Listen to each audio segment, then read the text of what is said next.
ফুলকো এবং নরম লুচি তৈরি করে দেখাবো। প্রত্যেকটা লুচি ফুলকো হবে আর প্রত্যেকটা লুচি নরম হবে। খেতে কিন্তু অসম্ভব মজার হয়। ফুলকো বিধায় যে মচমচে হবে তা কিন্তু নয়।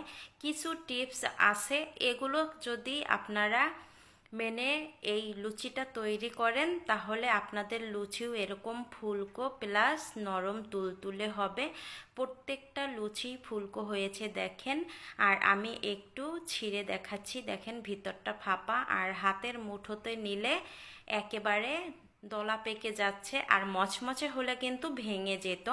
কতটা নরম হয়েছে দেখেন। লুচি তৈরি করার জন্য প্রথমে এখানে ময়দা নিয়েছি, আর চাইলে আপনারা আটা দিয়েও তৈরি করতে পারেন সেমভাবে। তারপরে লবণ দিয়েছি, লবণটা মিশিয়ে নিলাম। 2 টেবিল চামচের মতো দিয়ে দিলাম সাদা তেল। তেলটা এখানে ভালোভাবে মিশিয়ে নিতে হবে ময়দার সাথে। একটু সময় নিয়ে মেশাবেন। এই তো মেশানো হয়ে গেছে।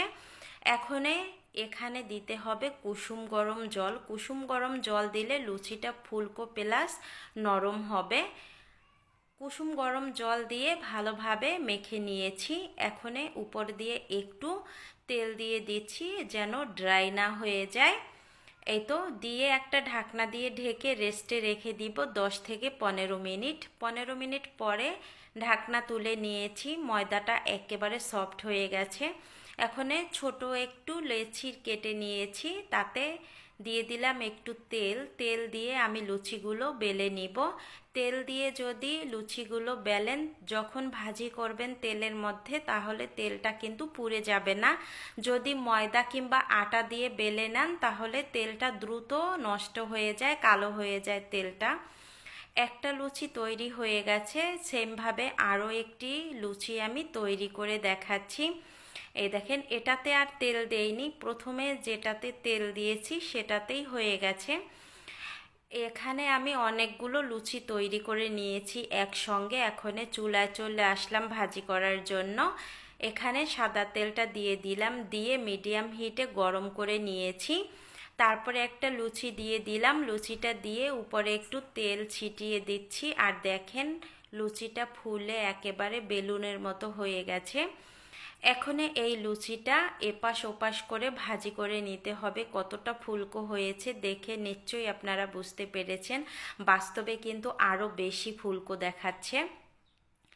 এই তো তেল ছেঁকে নামিয়ে নিচ্ছি লুচিটা। এবার আরও একটি লুচি আমি দিয়ে আপনাদের দেখাচ্ছি। এটা আর তেল ছিটিয়ে দিব না, এমনিতেই কিন্তু লুচিটা ফুলে বেলুনের মতো হয়ে যাবে। এই দেখেন সম্পূর্ণ লুচিটা ফুলে গেছে। এবার উল্টিয়ে দিলাম।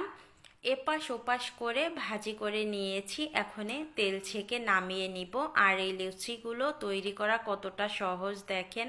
এভাবে যদি বাসায় তৈরি করেন তাহলে আপনাদের লুচিও এরকম ফুলকো প্লাস নরম তুলতুলে হবে।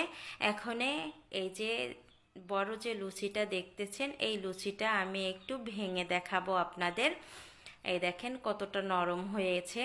আর একেবারে প্রত্যেকটা লুচিই কিন্তু ভিতরে ফাঁকা থাকবে, কারণ ফুলকো হয়েছে। ফুলকো হলেই ভিতরে ফাঁকা থাকে। এই দেখেন হাতের মুঠোতে নিয়েছি, একেবারে দলা পেকে গেছে।